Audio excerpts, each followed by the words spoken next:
What's going on, everybody? Thank you guys very much for checking out this video. This is going to be part 2 of the video Q&A that I started on Monday. So I know I made an Instagram thing just letting you guys know, and I did want to give a shout out to everybody who liked the previous video and or commented on the previous video.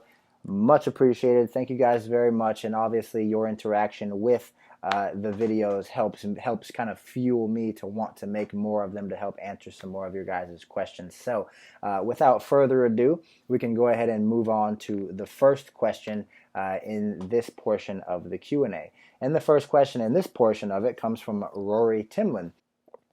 Should you always have a low carb day even if you're consistently averaging low weigh-ins over time, or should you stick to the same macros until you stall, then add a high carb day? More so for people who have a good amount of body fat to lose.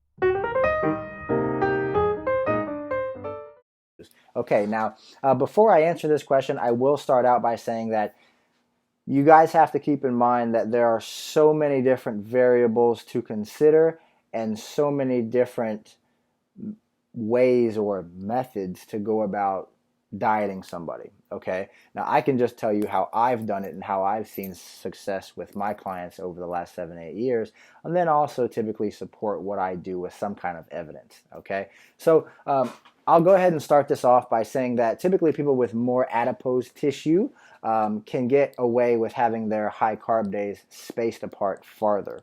So what I mean by that is because you have an abundance of adipose tissue over here. Okay, we have a lot of extra fat. Let's say, for instance, the client is 20 to 25, 30% body fat. They have much more energy reserve to pull from, okay, than somebody who's sub 10%. Okay, so being able to have high carbohydrate days can be beneficial on both sides, but I think it's more beneficial for the leaner person because the leaner person is going to need refeeds, high days, or diet breaks, or whatever you decide, they're going to need to be closer together because they don't have that extra energy to pull from. Now, the person with more adipose tissue, you can get away with having their refeeds and high carb days spaced farther apart just because that energy reservoir is full.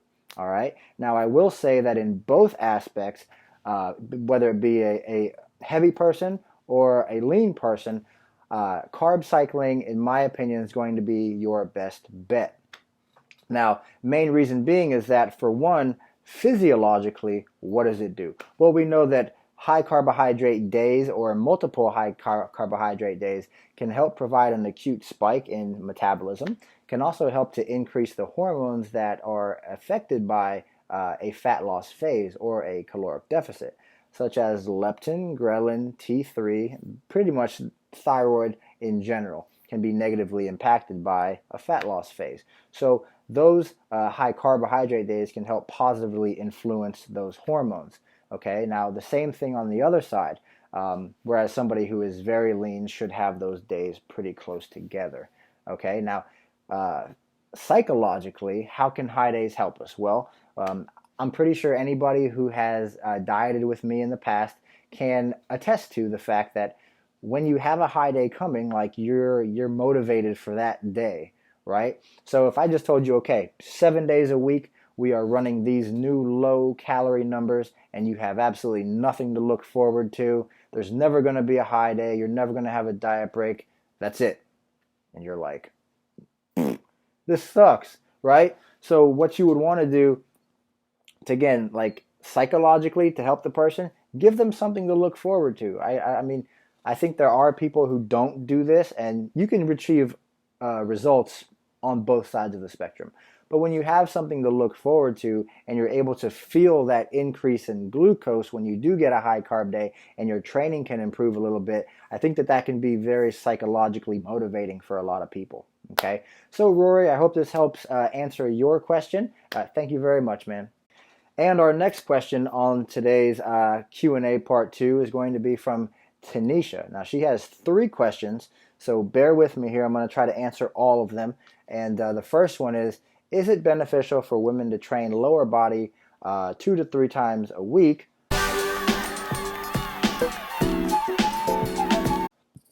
in comparison to men as we relatively have more lower, we are more lower half dominant, unless you're trying to bring up weaker parts in your upper body. Okay, so her first question, do you think it's beneficial for women to train lower body 2 to 3 days a week in comparison to men? Okay, so the first question in and of itself, I think that the frequency and volume of your training has to be dictated by your training experience. So are you a newbie? Are you an intermediate? Or are you an advanced? And obviously there's probably levels in between those three, but it really just depends on what you've done, in the past. Most of us, I'm pretty sure, can attest to the fact that when we first got into the gym, we just did legs, we did shoulders, we did chest, back, arms, maybe abs and cardio, took a day off, did it over again. Okay, that's how most of us started out. That's your typical bro split. That's your normal bodybuilding split. And most of us saw great gains on that, right? Now, the other way that a newbie could train, now this is getting a little bit more, I'd say this is getting a little bit more technical, because really when you first start out lifting weights, as long as you can get into the gym, cause some kind of damage to force adaptation, and you're eating enough food, you're going to make gains. But on the other side of that, you could do something like a total body workout, right? So something that would involve you doing something for lower body and upper body, like 4 days a week, okay? Now, the main difference is that, the volume would probably be about the same, because let's say on your total body day, you're probably only going in and doing like one exercise for your chest, one exercise for your legs, one exercise for your back, one exercise for your shoulders and your arms, but you're doing that so frequently that the volume from doing it for 4 days about equals the same volume as it would if you were doing a bro split, right? So you're going in for 1 day, but you're doing like 4 or 5 exercises per muscle, okay? So there's a lot of different things to consider here. Now, I will say that if you are more of an intermediate lifter, you should be training legs or everything at least twice a week, in my opinion. Because you've basically graduated from training everything once, and then you start to understand that, okay, well, once I cause damage to my muscles, they're basically repaired after 48 to 72 hours. So if I'm only training them once a week, I'm missing out on the opportunity to train them again within the same week. And I think that this is something that a lot of, when you transition from like being a beginner to being an intermediate, I think you learn that and you're like, man, so I can gain twice the amount of muscle or have twice the amount of recovery, within that same week, so I can make more gains. Now, you'll notice when a lot of natural bodybuilders, maybe they started out doing a bro split, and then they went to training everything twice a week. And when they do that, you normally see a very big change in their physiques. So I can recall back in 2010 or so, when I was doing a normal bro split, it was just very intuitive. I was training whatever felt like I could train it on that day. And then when I switched over to more of a power hypertrophy style training program in 2012, the amount of muscle gain that I saw was very impressive. Granted, I was tired more, but that's just because I think my body was trying to rebuild more tissue. So getting back to your question, I know I'm kind of going around it, but it's all kind of going to come together here soon. So in regards to gals training their lower body 2 to 3 times a week, I think that's dependent on where you are in your training career. Now, I will say that I would highly recommend training everything twice a week if you're an intermediate, okay? Now, how do you know when to graduate from 2 times a week? Here's where it may get a little technical, okay? So when we're tracking training volume, okay, we can put all of our training volume for the week, wherever you plan on starting out, into 2 days, right here. This is your lower body, okay? But where we're filling up these 2 lower body sessions, okay? So maybe we'll say that you have, let's say you're doing like 10 to 12 sets on Tuesday, and then 10 to 12 more sets on Thursday or Friday. At the end of the week, you're doing like 20 to 24 sets of lower body.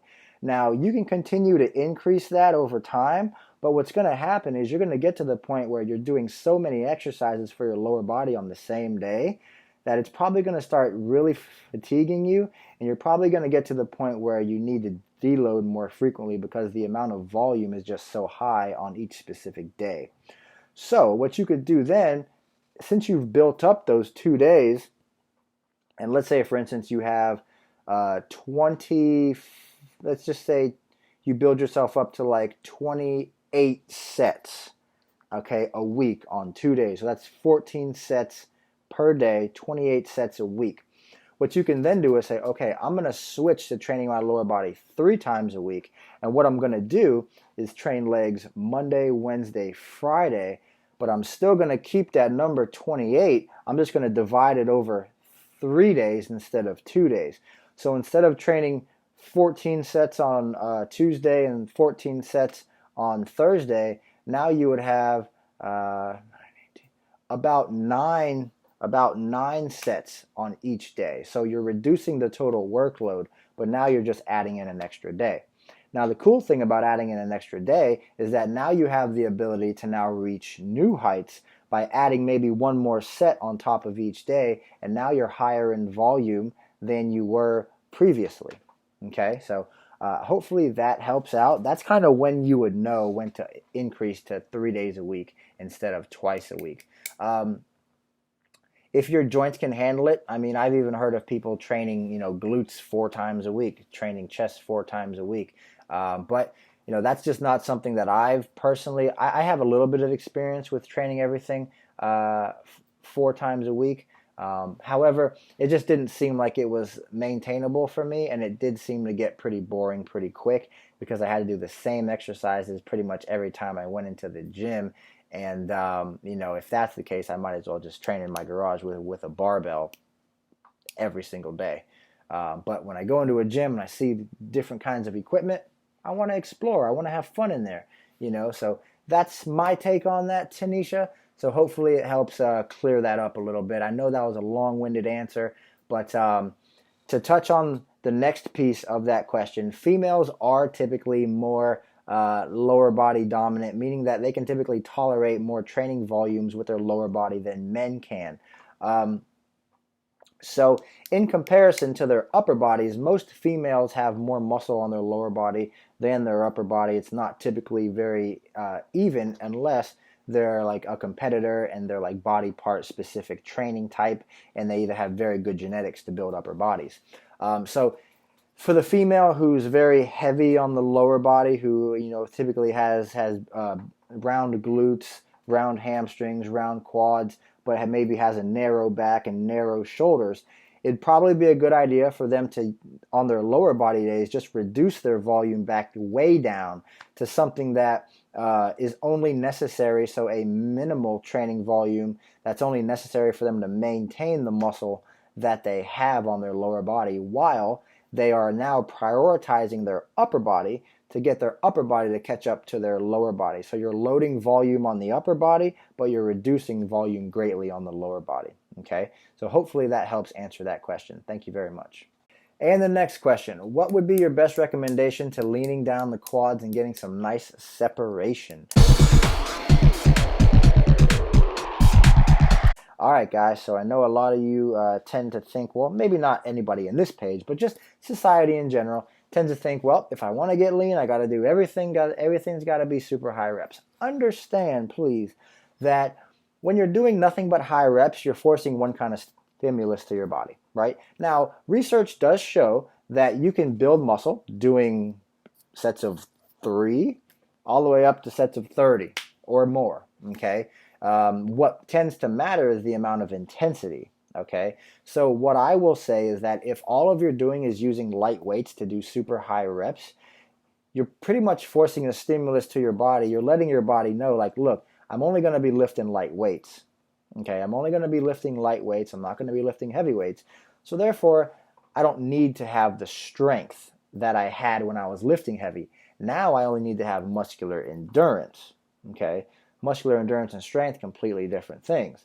So what I highly recommend during a fat loss phase or during a muscle building phase is to take advantage of all the rep ranges. So during your strength days, doing things from like triples all the way up to 8s, and then on your hypertrophy days or on your hypertrophy exercises, doing things from 10s all the way up to 30s.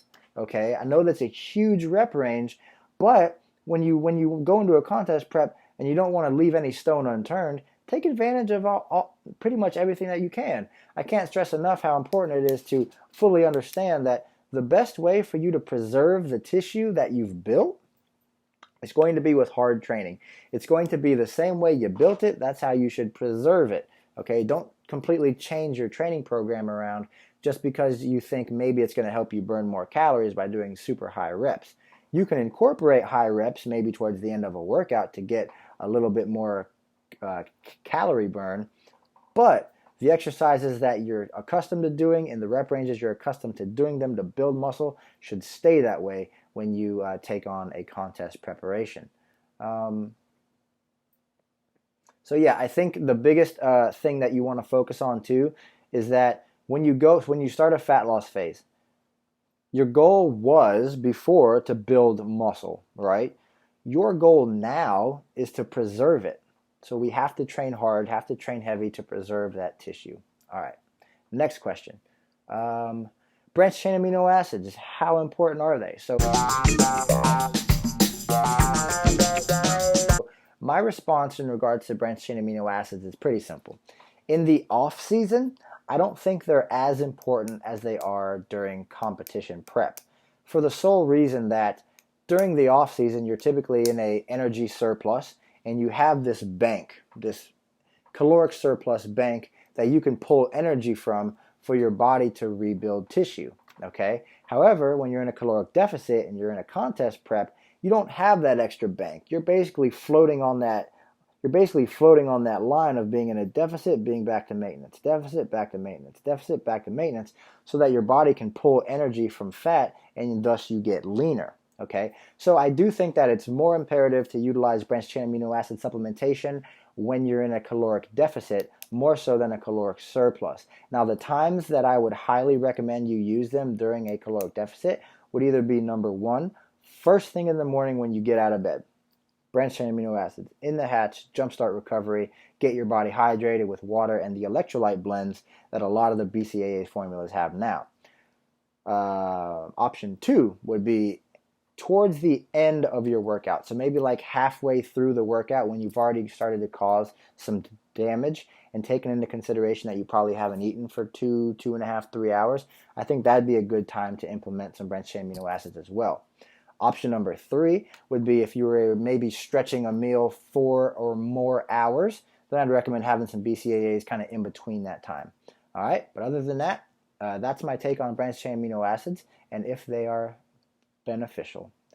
Alright guys, so I know this video is running a little bit long, however I wanted to be as thorough with my responses as I could with the questions that were asked. So this will conclude part 2 of the question and answer. Thank you guys very much for checking it out. I'm out.